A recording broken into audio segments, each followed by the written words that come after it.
higmata nga nangandoy pang matulog kay mas tamis pang magdamgo sa mga dili-tinuod ang saksi sa kamatuoran mo piyong lang kasagaran ug maantos lang nga pasipadan ang ugmaong ang kaangayan.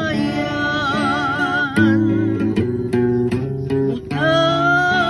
kita sa pagpakabana, buta kita sa luha, ugway pulos ang haya sa atong mga mata kung sa kasing-kasing magpabilin